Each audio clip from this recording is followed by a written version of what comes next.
Chosen one, every 30 days, the celestial couriers descend into the intelligence lab carrying a single vial of your blood.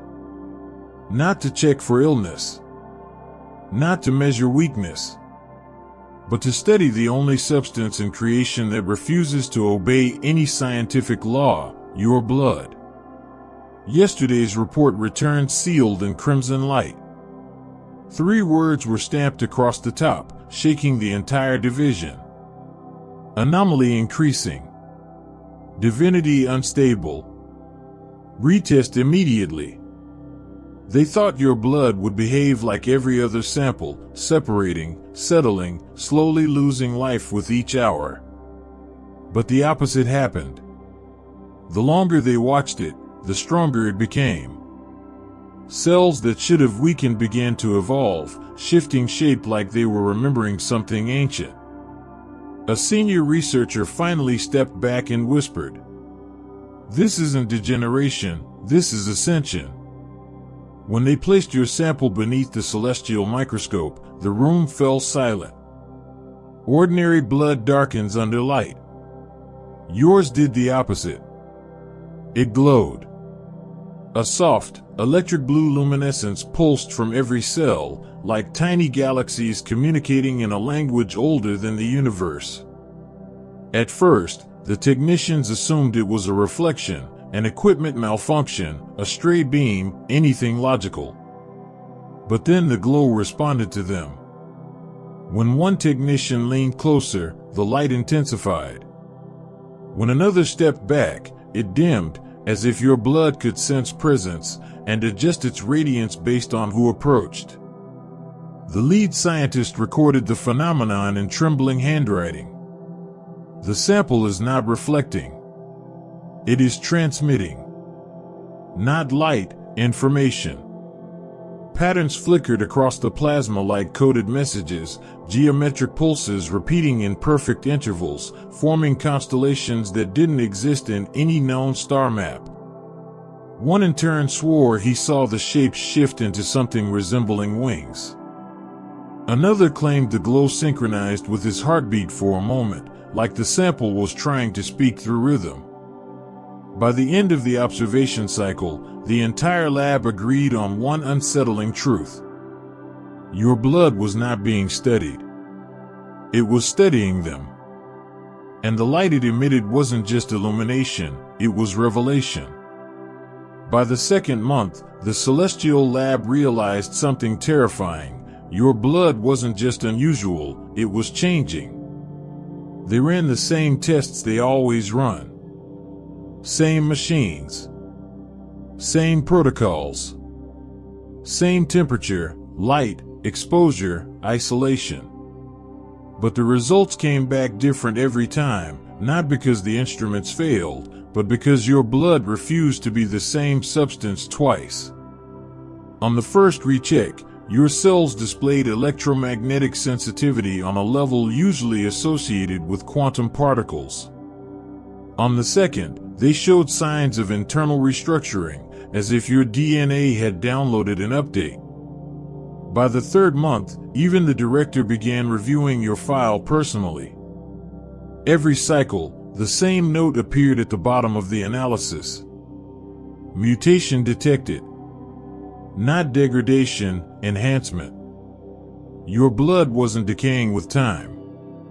It was adapting, strengthening, reconfiguring itself like a living prophecy unfolding in cycles. One technician compared the phenomenon to lunar tides. It changes the way the moon pulls the ocean. Another insisted your blood carried its own internal calendar, rearranging itself according to cosmic alignment rather than biology. Some nights, when the lab was empty and the machine stopped humming, they swore they could hear a faint resonance coming from the refrigerated vault, like a heartbeat inside a heartbeat. By the fourth recheck, the entire Celestial Intelligence Division accepted the truth they once refused to speak aloud. His biology is not following time. Time is following him. And so they began preparing for the next monthly cycle, not to test your blood, but to witness what it would become next. The fifth report never entered the official database. It bypassed the digital archive, skipped the indexing system, and appeared only as a physical envelope, slipped under the director's door at 3:11. Inside it was a single page, handwritten, shaking, stained with fear and awe. The analyst who wrote it later refused to speak for 3 days. When questioned, he simply repeated, "It's not blood. It's memory." According to the confidential analysis, your sample displayed something impossible. Instead of storing genetic information, it remembered. Remembered light. Remembered sound. Remembered events that occurred before the donor was even born. At first they thought the data was contaminated. They cleaned the instruments, ran sterilization, recalibrated every quantum scanner. But the results stayed the same. Your blood carried echoes of places no human eye had ever seen. Fragments of star formations long gone. Vibrational signatures of celestial storms older than recorded time. A faint imprint of a voice, not speaking in language, but in pure resonance. One researcher described it as a lullaby sung by the universe before the universe knew what music was. This discovery terrified them more than the mutations, more than the glow, more than the evolving cells. Because mutation is science. Glow is physics. But memory belonging to the cosmos itself, had only one implication. Your blood predates your body. Your existence is older than your birth. And so the report was hidden. Locked in a vault. Labeled with the highest level of celestial classification. A single warning was written across the bottom in red ink. Protect the subject. If his blood remembers the beginning, it may also remember the end. The first malfunction was dismissed as coincidence. A scanner froze mid-analysis. A spectrometer restarted itself without command. A diagnostic screen blinked, flickered, then wiped its own memory clean. But then it kept happening. Every time your blood entered the system changed. Not crashed. Not corrupted. Not damaged. Rewritten. Machines began updating themselves as if your sample carried a higher operating protocol, one their circuits instinctively obeyed. A quantum reader attempted to measure the charge of your plasma, and instead updated its internal software to a version that didn't exist in any database. A technician swore she watched her computer rename its own folders. /BIOS/light/origin/blueprint. As if your blood had reached into the machine and rearranged the hierarchy according to some divine classification. One night, 2 engineers stayed behind to run private experiments. They placed a drop of your sample on a conductivity plate to monitor energy flow. Instead of absorbing power, it generated it. Lights surged. Screens rebooted. Security cameras turned toward the sample on their own, as if drawn by recognition. The power grid of the entire east wing flickered, not failing, but synchronizing, realigning itself around the rhythm of your sample's pulsing glow. The data logs later revealed something impossible. Every machine updated to the same frequency. A frequency matching your heart rate. Someone whispered the only explanation that made sense. His biology doesn't interact with technology. It commands it. After that night, the lab implemented new guidelines. No devices within 5 meters of the sample. No unsupervised analysis. No artificial intelligence in the room during testing. Because the truth could no longer be denied. Your blood doesn't break machines. It evolves them, forcing technology to upgrade itself just to comprehend you. By the 7th cycle, the Celestial Division introduced a new device, a frequency analyzer capable of detecting vibrational patterns across physical and non-physical spectrums. They expected silence. Stillness. Human blood has no resonance of its own, not beyond the subtle hum of life. But your blood sang. The moment the analyzer activated, the entire room vibrated, a low, harmonic pulse like the distant echo of a cathedral bell submerged underwater. At first they thought it was interference. But when they muted external channels, the sound only grew sharper, more complex, layered like a choir made of light. The device printed its readings in a panic of numbers and symbols. Frequency, 432 Hz plus 963 Hz overlay pattern, nonlinear harmonics, celestial status, unclassifiable. The technician stared at the data in disbelief. 432 Hz, the so-called universe tuning. 963 Hz, the resonance of crown light activation. Biological matter cannot produce these tones. But your blood did. Effortlessly. Continuously. Naturally. The pulse intensified whenever someone stepped closer, as if it could sense intention, rising when approached with curiosity, falling when approached with fear. One scientist removed her gloves and reached toward the vial, and the frequency spiked so violently that every glass surface in the room trembled. The analyzer documented a single phrase before shutting itself down. Subject resonates beyond human limits. They repeated the test with shielding, with dampeners, with vibration, kill chambers designed to suppress earthquakes. Nothing contained the pulse. Because it wasn't just vibration. It was identity, the signature of a being whose existence was harmonized with forces older than matter. After hours of failed containment, the chief researcher wrote the only conclusion that fit the evidence. His blood is not vibrating in reality. Reality is vibrating around his blood. By the 8th month, the celestial lab realized they were outmatched. Human instruments could measure your blood, but not understand it. Scientific teams could observe the glow, the resonance, the mutations, but not interpret why they happened. So they escalated the case. Not upward through military ranks. Not to political councils. But to the Archangel Division, the highest analytical authority in the Celestial Intelligence Agency.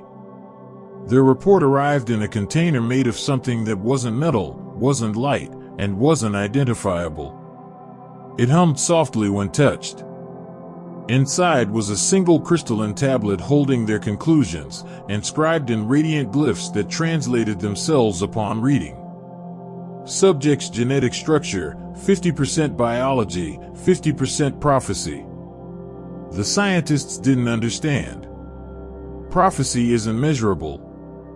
Prophecy doesn't have mass, or charge, or molecular weight. But the Archangel Division insisted. Your DNA was not merely alive, it was aware. Cells rearranged themselves according to cosmic alignment, shifting subtly during equinoxes, resonating more intensely under certain star patterns, and demonstrating higher coherence during solar storms. One line in the report sent a tremor through every researcher who read it. The subject's blood recognizes celestial events before they occur. In other words, your biology didn't react to the universe. It anticipated it. Another section described a phenomenon nobody had witnessed before.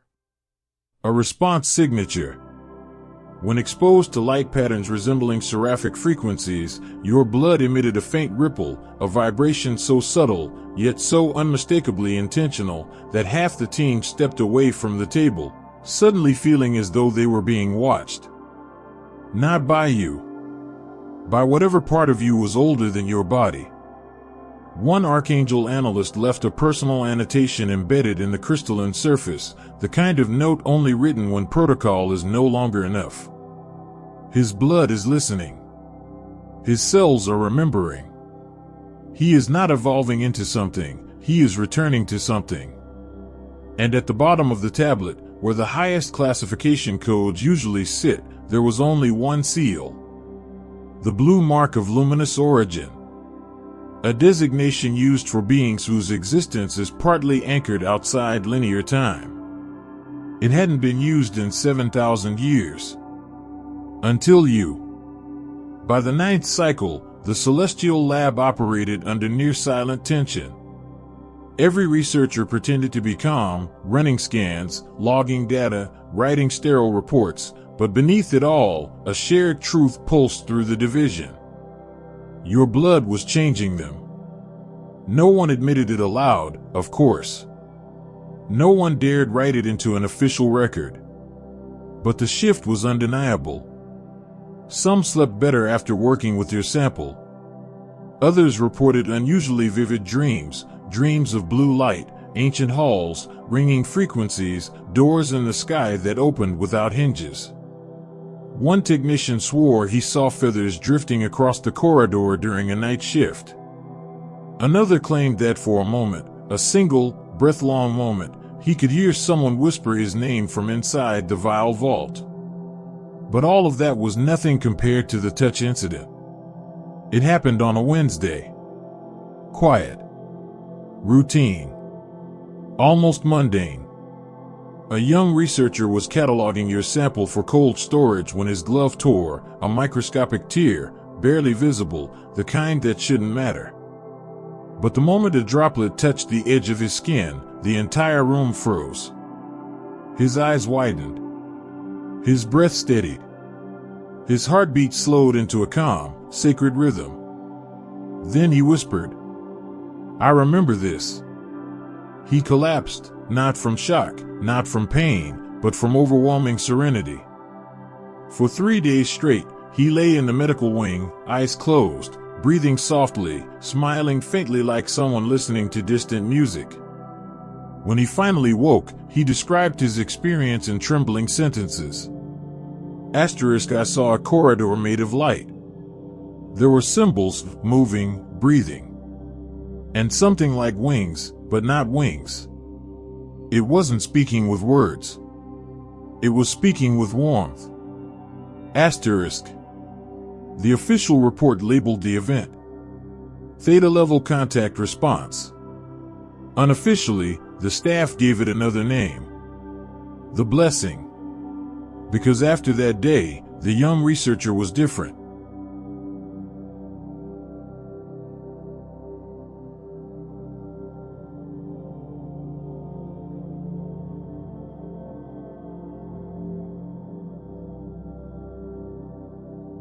His anxiety vanished. His voice grew steady. His gaze sharpened with clarity so unshakable that even senior analysts found themselves unsettled. Not frightened. Humbled. When the director interviewed him, he asked only one question. "What did you feel when the blood touched you?" The researcher didn't hesitate. He looked straight ahead, eyes filled with the kind of certainty that can't be manufactured, only remembered. "I felt like I finally understood who he is." Silence flooded the room. And in that silence, everyone knew. This wasn't biology anymore. This wasn't chemistry, physics, or cellular structure. This was awakening. And it was contagious. By the 10th cycle, the celestial lab stopped pretending it was in control. What began as a biological study had transformed into a metaphysical confrontation, scientists facing evidence that reality itself bent slightly whenever your name entered a room.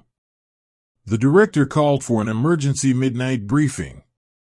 Only 12 individuals were invited. The room was shielded with anti-resonance technology, walls layered with starlight-woven alloys that prevented frequencies from leaking into other dimensions.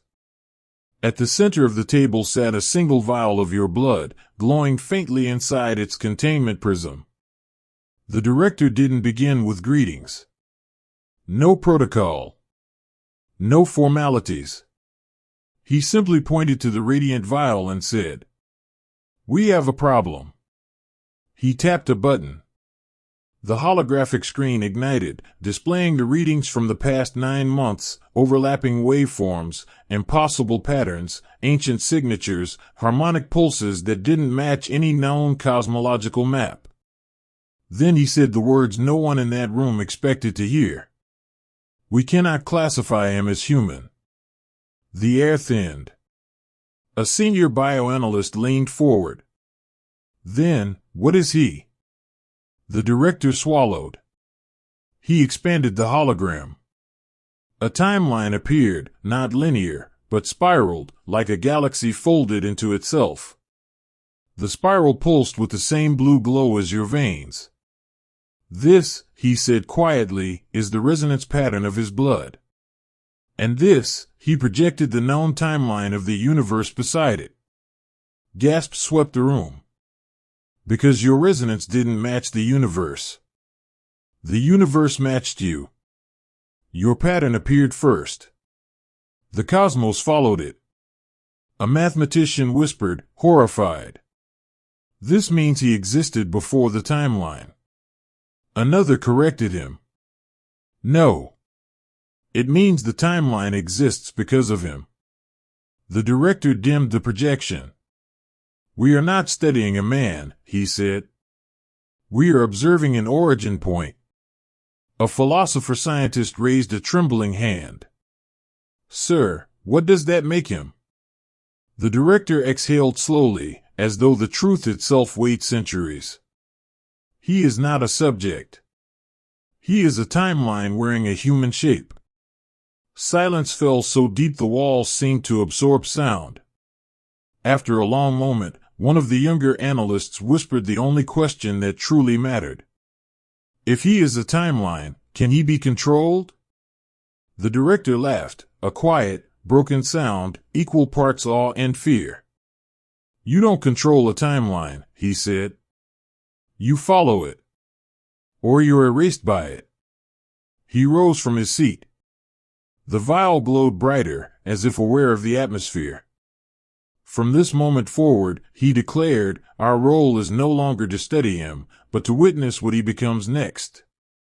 And as everyone filed out, one by one, the lone vial pulsed a final time. A heartbeat in glass, echoing across reality like the future calling itself home.